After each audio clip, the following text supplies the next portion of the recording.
Welcome to our channel. నేను Naveen. Big Boss 9 winner Kalyan పడాలా ఒక గుడ్ న్యూస్ చెప్పబోతున్నాడట. అది ఆయన పర్సనల్ విషయం అయినప్పటికీ కూడా ప్రస్తుతం వైరల్గా మారుతోంది. ఆ విషయాలు ఏంటి అని మనతో మాట్లాడడానికి సినీ అనలిస్ట్ శ్రవణ్ గారు ఉన్నారు. సార్తో మాట్లాడతాం. నమస్తే అండి. నమస్తే. బిగ్ బాస్ 9 విన్నర్ ఒక గుడ్ న్యూస్ తో అందరి ముందుకి రాబోతున్నాడట. అది ఎంతో సస్పెన్స్ కి గురి చేసి ఇప్పుడు అది రివీల్ చేయడానికి సిద్ధంగా ఉన్నాడట. వాస్తవాలు ఏంటండి? అది ఒక సోషల్ మీడియాలో వచ్చిన వార్త. వాస్తవానికి అయితే అది మనం ఫస్ట్ ఆఫ్ ఆల్ అది గాసిప్గానే అనుకోవాలి. నిజమని మనం అనడానికి వీలు లేదు.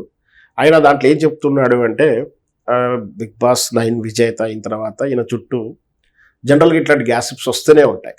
జనరల్గా రకరకాల వార్తలు, అతను ఏదన్నా మాట్లాడినప్పుడు దాంట్లో నుంచి అర్థాలు తీసేసుకొని, గతంలో కూడా మనం పోయిన వారం ఒకసారి మాట్లాడుకున్నాం. తను మిలిటరీ అంటే ఆయన మనకు తెలుసు మిలిటరీలో పనిచేస్తాడని, దానికి రిజైన్ చేసి వచ్చేసి సినిమా హీరోగా లైఫ్ను కంటిన్యూ చేయబోతున్నాడు, చేయాలనుకుంటున్నాడు ఒక వార్త కూడా మనం విశ్లేషించుకున్నాం. అంటే ఇక్కడ ఏంటి అంటే మీరు హీరోగా అవుతారా, హీరో చేస్తున్నారా, సినిమాలకు వస్తారా అని ఒక ఆసక్తికరమైన ప్రశ్న అడిగినప్పుడు కొన్ని ఫార్మాలిటీస్ ఉన్నాయి, అవి పూర్తి చేసిన తర్వాత నేనే డిక్లేర్ చేస్తాను, చెప్తాను ఏదైనా విషయం అని చెప్పాడు. జనరల్గా దాని అర్థం ఏంటి అని అనుకున్నామంటే అక్కడ ఎక్కడైనా మిలిటరీలో కానీ ఎక్కడికైనా తను చేస్తున్న జాబ్ రిజైన్ చేయాలంటే కొన్ని ఫార్మాలిటీస్ ఉంటాయి. ముఖ్యంగా మిలిటరీ లాంటి దాంట్లో కొన్ని క్రమశిక్షణ ఉంటుంది. ఈజీ కూడా ఏం కాదు, దానికి చాలా ప్రాసెస్ ఉంటుంది. అంటే రిజైన్ చేయకూడదని కాదు, కానీ వేరే డిపార్ట్మెంట్ రిజైన్ చేసేటప్పుడు కింది స్థాయిలో నిర్ణయం తీసుకున్నా సరిపోతుంది. కానీ మిలిటరీ లాంటి దాంట్లో దాని పై స్థాయిగా కూడా దాని నిర్ణయానికి ఎక్స్ప్లెనేషన్ ఇవ్వాల్సి ఉంటుంది. సో అంటే ఇక్కడ దేశ రహస్యాలు ఉంటాయి, అవన్నీ ఉంటాయి. ఈయన ఎంతవరకు ఇన్వాల్వ్ అయి ఉన్నాడు, ఆ తర్వాత ఎటుపోతాడు, ఇవన్నీ కూడా చూస్తారు. మళ్ళీ నేను ఏదో 6 నెలలు ఏడాది పని చేసి అన్ని నేర్చుకున్నా చూసినా వెళ్ళిపోతా అంటే మిలిటరీ కూడా ఒప్పుకోదు, ఏ దేశం కూడా ఒప్పుకోదు. అందుకే తన తర్వాత what is the next life అంటే ఇక్కడ విదేశాలకు వెళ్ళిపోయి పాకిస్తాన్కి వెళ్ళిపోతాడా, ఇట్లాంటి అన్ని కూడా పరిశీలనలోకి వస్తాయేమో అని నా ఉద్దేశం. సో ఎనీహౌ అట్లా ఏదైనా సరే ఆయన రిజైన్ చేసి వచ్చేస్తే సినిమాలు నటిస్తానికి అవకాశం ఆటోమేటిక్గా వస్తాయి. నాకు తెలిసి రిజైన్ చేయాల్సిన అవసరం ఉండకపోవచ్చు, చేయొచ్చు అని అనుకున్నాను. సరే ఏదైనా సరే అదొక చర్చ అయితే. ఇప్పుడు ఆయన మీద ఇంకొక గాసిప్స్ ఏంటంటే అతన్ని లవ్ ట్రాక్ మనకు తెలుసు. బిగ్ బాస్ షో జరుగుతున్న రోజులు ఆ తనుజ అతని మీద ఇంట్రెస్ట్ చూపించడం, ఆయన ఏదో చూపించడం, చివరికి తన గెలవాలన్న ప్రయత్నాలు కూడా తగ్గించుకొని కళ్యాణి గెలవడం కోసం ఎక్కువ కష్టపడేట అర్థం కూడా మనకు కలిసిపోతుంది. సో అప్పుడు వాళ్ళ మధ్య ట్రాక్ నడిచిందని, మనం వాళ్ళ మధ్యలో ఇష్టత ఏర్పడిందని కొన్నాళ్ళు అనుకున్నాం. సరే అది కొన్నాళ్ళలోనే వారం రోజులు తిరగకముందే కొత్త వార్త ఏంటంటే సో బిగ్ బాస్ షోలో ఇంటరాక్షన్ టైంలో అతను చెప్పినటువంటి తన స్వీయ చరిత్ర తాలూకు కొన్ని షేడ్స్ ఉన్నాయి. తాను ఎవరినో ఇష్టపడ్డట్టు వాళ్ళంతా ఇష్టపడితేను, కానీ మా అమ్మ లైఫ్ స్టైల్కును మా అమ్మ అభిరుచులకు మీకు నాన్ సింక్ అవుతుంది కాబట్టి నన్ను ప్రేమించినామని కాదన్నాను అని చెప్పి తనకు తానుగా చెప్పాడు. బట్ ఇప్పుడు మాత్రం ఈయన క్రేజ్ వచ్చిన తర్వాత మళ్ళీ ఆ పాత లవర్ తోటైనే లైఫ్ కంటిన్యూ చేయాలనుకొని ఆమెను మళ్ళీ రీప్రపోజ్ చేసుకుంటున్నట్టు అన్నది ఒక వార్తగా ఇప్పుడు మనం చర్చించేటువంటి గ్యాసిప్స్లో సారాంశం. సో ఏదైనా సరే ఆ కళ్యాణ్ ఎవరు ప్రేమలో పడతాడు, పాత ప్రేమ కొత్త ప్రేమ, ఆ తర్వాత వాళ్ళు నిజంగా ప్రేమించుకున్న తర్వాత డేటింగ్ ప్రాసెస్ తర్వాత మళ్ళీ ఎంగేజ్మెంటు, పెంగ్లి, ఇవన్నీ ఒక ప్రాసెస్ ఉంటుంది. ఈ వార్తలన్నింటిలో కూడా కళ్యాణ్ తానుగా చెప్పిన వాటిని మాత్రం నమ్మాల్సి ఉంటుంది. అప్పటిదాకా ఈ సోషల్ ప్లాట్ఫామ్లలో ఫ్యాన్స్ పేరు మీద ఇంకొక కొన్ని మీడియా పేపర్లు ఏమి లేకుండా రాసే ఇట్లాంటి వార్తల్ని నిజమని అనుకోవడం మాత్రం అంత మంచిది కాదు, నిజం కాదు కూడా నా ఉద్దేశం ప్రకారం.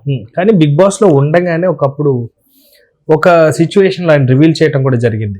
గతంలో ఒక అమ్మాయితో లవ్లో ఉన్నా, లేకపోతే ప్రపోజ్ చేశారు, నన్ను మా సొంత అమ్మనే భరించలేదు, నువ్వు నన్ను అర్థం చేసుకోవడం భరించడం చాలా కష్టం అంటూ కూడా సాఫ్ట్గా రిజెక్ట్ చేశారని కూడా చెప్పాడు. అదైతే వాస్తవమే కదండి. అంటే మేబీ అది ట్రాక్ మళ్ళీ లైన్లోకి వస్తుందంటారా? మేబీ వచ్చిన పర్లేదు, అప్పుడు క్రేజీ లేదు, ఈయన మళ్ళీ క్రేజ్ ఉంది.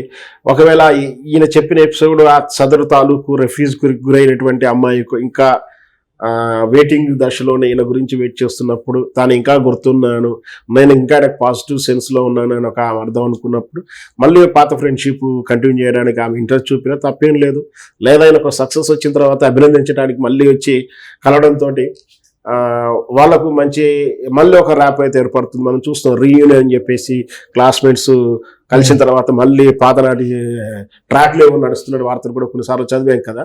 అట్లాగే ఇట్లా కూడా అదే కళ్యాణ్ బిగ్ బాస్ విన్నర్ తర్వాత వాళ్ళు మళ్ళీ కలుసుకున్న వాళ్ళ ఇష్టత ప్రకారం ఉంటుంది. బహుశా అలాంటిది ఏదో జరిగి ఉండవచ్చు కాబట్టి వీళ్ళు ఇట్లాంటి వార్తను క్రియేట్ చేశారో లేకపోతే వార్త అయితే రాశారని మనం భావించాలి. బిగ్ బాస్ తర్వాత ప్రతి ఒక్కరు కూడా సెలబ్రిటీ హోదా ఎంజాయ్ చేస్తూ ఉంటారు కామన్గా. అయితే ప్రస్తుతం సెలబ్రిటీ అయిన తర్వాత ఆయన చాలా బిజీగా ఉన్నాడు, చాలా ప్రపోజల్స్ కూడా వస్తున్నాయట. కానీ ఇమీడియట్గా ఆయన పెళ్లి డెసిషన్ తీసుకుంటారంటే మీరేమంటారు? సహజంగా అంత తప్పుని ఎవరు చెయ్యరు. ఎందుకంటే అందరూ కూడా కెరీర్ మీద ఈ గ్లామర్ ఫీల్డ్ మీద ఇంట్రెస్ట్ ఉండి పెళ్ళి అయితే డిస్టర్బ్ అవుతుంది కెరియర్ అని చాలా మంది అభిప్రాయం ఉంటారు. కాబట్టి అప్పటికప్పుడే ఇప్పటికిప్పుడే లవ్ ట్రాక్ని కానీ లవ్ కానీ స్టార్ట్ చేస్తారు, దాని మీద కాన్సన్ట్రేట్ చేస్తారైతే నేను అనుకోను. మరి చూద్దాం, మరి ఆ కళ్యాణం ఆయన వ్యక్తిగత జీవితానికి ప్రాధాన్యత ఇస్తాడా, ఈ గ్లామరస్ లైఫ్కు ప్రాధాన్యత ఇస్తాడా, ఆయన ఇష్టం. ఆల్రెడీ సినిమా ఆఫర్స్ కూడా వస్తున్నట్టుగా కూడా టాక్స్ వస్తున్నాయి. సో దాని గురించి మీరేమంటారు? ఖచ్చితంగా ఆయన ఇప్పుడు బిగ్ బాస్ విన్నర్ అయింది కాబట్టి ఖచ్చితంగా మినిమం గ్యారెంటీ ఉంటుంది. సినిమా చేసే ప్రయత్నం చేస్తారు, చెయ్యొచ్చు. వచ్చిన తర్వాత మరి ఆ సినిమా హీరోయిన్ ఎవరు ఉంటారు, మళ్ళీ వాళ్ళ మధ్య అట్లాంటి కెమిస్ట్రీ కుదురుతుందా, ఫిజిక్సే కుదురుతుందా, మనం వెయిట్ చూడాల్సి ఉంటుంది. ఏం జరిగినా కూడా కళ్యాణ్ తన వ్యక్తిగతమైనటువంటి యాటిట్యూడ్స్ లేదా హ్యాబిట్స్ అవిటి ప్రాధాన్యత ఇస్తాడా, ఈ కెరియర్, ఈ ఫాంటసీ, ఈ ఫేమస్ ఉన్నటువంటి సినిమా ఫీల్డ్, గ్లామర్ ఫీల్డ్ మీద వీడొచ్చే అవకాశాలు ప్రాధాన్యత ఇస్తాడా అనేది ఆయన లైఫ్ స్టైల్లో ఆయన నిర్ణయం తీసుకోవాల్సిన విషయాలు. కానీ ప్రేక్షకులు మాత్రం ఎంతగానో వెయిట్ చేస్తున్నారు కదండి, ఎందుకంటే లేడీ ఫ్యాన్ ఫాలోయింగ్ కూడా మంచిగా డెవలప్ చేస్తున్నారు. ప్రేక్షకుడు అన్ని వెయిట్ చేస్తూనే ఉంటాడు, అది చదువుతూనే ఉంటాడు, వదిలేస్తాడు. ఇంకో రేపు పోతే చూస్తున్నాడు, మళ్ళీ ఇంకొక బిగ్ బాస్ వస్తుంది, అక్కడ షిఫ్ట్ అయిపోతాడు. పెద్ద పట్టించుకునేది కూడా పెద్దగా ఏముండదు. బట్ ఏదో ఒక వార్త అయితే వేరే అయితే ఉంటాయి. Thank you sir, thank you so much.